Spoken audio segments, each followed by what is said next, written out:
ইরানের পাশে দাঁড়াচ্ছে একসাথে ৮টি শক্তিধর দেশ।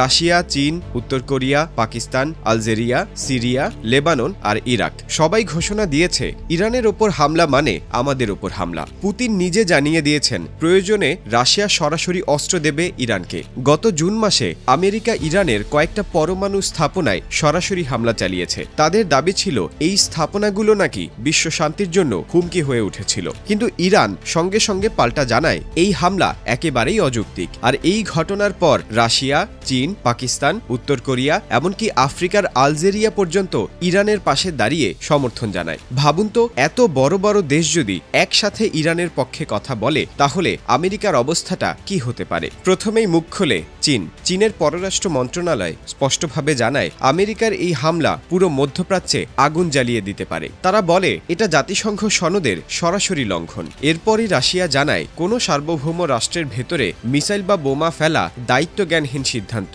রাশিয়া এই হামলাকে বলে একটি অযৌক্তিক ও বিপজ্জনক পদক্ষেপ। চীন আর রাশিয়া এই দুই দেশ একসাথে যখন এমনভাবে কথা বলে সেটা সাধারণত বড় সংকেত দেয় বিশ্ব রাজনীতিতে। এবারও তাই ঘটল। এরপর উত্তর কোরিয়া তাদের প্রতিক্রিয়ায় জানায় আমেরিকার এই হামলা আন্তর্জাতিক আইনের স্পষ্ট লঙ্ঘন। তারা সতর্ক করে বলে ইরানের ওপর এই আগ্রাসন পুরো অঞ্চলকে অস্থিতিশীল করে তুলবে। পাকিস্তানও চুপ থাকেনি। জাতিসংঘে পাকিস্তান জানায় ইরানের শান্তিপূর্ণ পরমাণু স্থাপনাগুলোকে টার্গেট করা অত্যন্ত নিন্দনীয় এবং বিপজ্জনক। একই সুরে আফ্রিকার দেশ আলজেরিয়াও জানায় বিনা উস্কানিতে চালানো এই হামলা জাতিসংঘ সনদের প্রকাশ্য লঙ্ঘন। ইরানও বসে থাকেনি। হামলার পরপরই প্রেসিডেন্টের পক্ষ থেকে বার্তা আসে, আমরা শান্তি চাই কিন্তু জবাব দিতে জানি। ইরানের পররাষ্ট্রমন্ত্রী আব্বাস কারাকচি ছুটে যান মস্কোতে। দেখা করেন রুশ প্রেসিডেন্ট ভ্লাদিমির পুতিনের সঙ্গে। সেখানে দুই দেশ ঘোষণা দেয় যে তারা কৌশলগতভাবে একসাথে কাজ করবে। তাহলে কি এটা কেবল কূটনৈতিক সম্পর্ক নাকি যুদ্ধের আগে বন্ধুত্বের রিহার্সেল?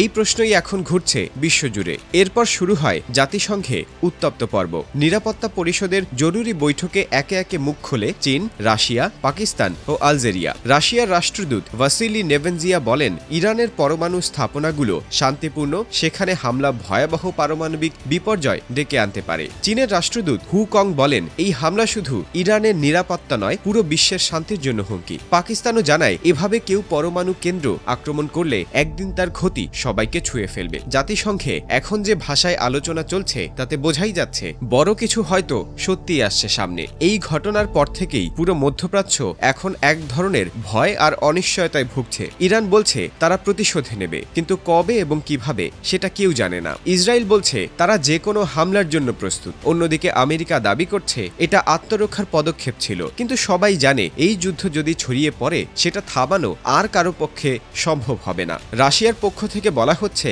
ইরানের পতন হলে পরের টার্গেট হবে রাশিয়া। আর চীনও বলছে এই লড়াই শুধু ইরানের নয়, এটা বিশ্বশক্তির ভারসাম্যের লড়াই। তাহলে কি সত্যি নতুন এক বিশ্বযুদ্ধ শুরু হতে যাচ্ছে ইরান থেকেই? এদিকে বিশ্বের নানা প্রান্তে এখন সাধারণ মানুষও এই ঘটনার বিরুদ্ধে আওয়াজ তুলছে। আফ্রিকা, ইউরোপ, এশিয়া সব জায়গায় দেখা যাচ্ছে স্টপ দ্য ওয়ার লেখা ব্যানার। অনেকেই বলছে ইরানের পাশে দাঁড়ানো মানে যুদ্ধ চাওয়া নয়, বরং ন্যায়ের পাশে থাকা। মানুষ এখন বুঝে ফেলেছে যুদ্ধ মানেই শুধু বোমা নয়, যুদ্ধ মানে খাবারের দাম, জ্বালানির দাম আর ভবিষ্যতের ভয়। এখন প্রশ্ন একটাই, এই যুদ্ধ থামাবে কে? ইরান বলছে তারা পিছু হটবে না, আমেরিকা বলছে তারা নিরাপত্তা রক্ষা করবেই। কিন্তু এই লড়াইয়ের আসল মূল্য দেবে সাধারণ মানুষ। চীন, রাশিয়া, পাকিস্তান সবাই বলছে সমাধান টেবিলে, কিন্তু টেবিলের বদলে এখন আকাশে ওড়ে যুদ্ধ বিমান, সীমান্তে সাজানো রকেট আর মানুষের চোখে ভয়। আজকের পৃথিবীতে যুদ্ধ মানে শুধু গোলাগুলি নয়, যুদ্ধ মানে খাবারের দাম বাড়া, জ্বালানি ঘাটতি আর অনিশ্চিত ভবিষ্যৎ। এক দেশের বোমা এখন অন্য দেশের বাজারে